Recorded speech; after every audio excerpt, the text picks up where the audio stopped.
Dulu bacaan pakcik tinggi 18. Lepas pakcik guna ni turun banyak 7. Pakcik pun tak percaya.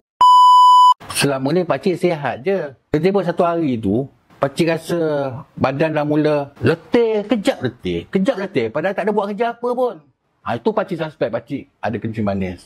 Tekak arus je. Kering je. Tidur malam dah macam tidur ayam-ayam. Ya Allah, Tuhan je tahu. Dulu bacaan pakcik tinggi 18. Pakcik memang terkejut besar lah. Lepas pakcik guna ni, percaya tak? Turun banyak 7. Herba 3 serangkai. Okay, pakcik, ada waktu bacaan 18 tu ada tak? Macam ambil ubat apa-apa ke? Ubat satu kabinet tu penuh. Pakcik sampai pening, tak tahu mana satu yang patut pakcik makan. Bila pakcik amal herba 3 serangkai ni, barulah pakcik rasa lega sikit. Ubat yang banyak tu pakcik dah banyak makan dah. Macam tu juga.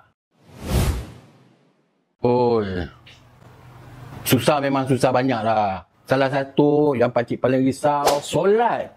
Berdiri lama pun rasa macam nak pitam, sakit. Cik nak tanya juga, jadi macam mana pakcik boleh jumpa herba 3 serangkai ni? Sebenarnya pakcik pun tak tahu mana nak cari ni.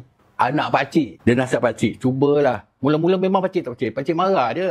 Macam-macam ubat dah ada, kau beli lagi ubat ni. Anak saya pujuk saya, cubalah bah. Sebab nak ambil hati anak, pakcik cuba depan dia. Lepas tu bila pakcik amal, pakcik rasa berbeza. Barulah pakcik ucap terima kasih kat anak pakcik. Pakcik menyesal tu hari mula-mula pakcik tak ucap terima kasih kat dia. Pakcik tengok ada empedu bumi, pokok kelor, kunyit hitam, tongkat ali, macam-macam lah benda-benda yang elok dia letak sini. Mula-mula cek dulu 18. Sebulan pakcik guna ni, dia turun 9.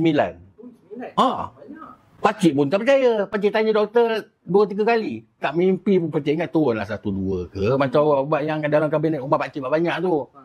Bulan kedua, pakcik amalkan. Pakcik pergi jumpa doktor, doktor pun terkejut. Pakcik pun terkejut. 7. Sekarang tak ada dah. Tak ada lah kepala nak berat-berat macam dulu. Kaki pun dah pakcik rasa macam muda balik lah.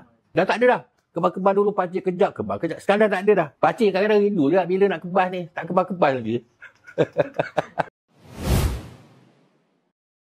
Pakcik nasihat sesiapa korang semua yang tengok ni, yang dah tahu herba 3 serangkai ni, pengalaman pakcik memang pengalaman sebenar lah. Ni pengalaman yang sah pakcik cakap. Pakcik nasihat korang gunalah herba 3 serangkai ni. Pakcik harap sangat korang guna ni. Pakcik tak nak semua penyakit macam saya alami. Ya Allah, memang menderita lah. Siang malam 24 jam menderita. Kalau rasa ada suspek kencing manis tu, kena ada ni tiap-tiap rumah.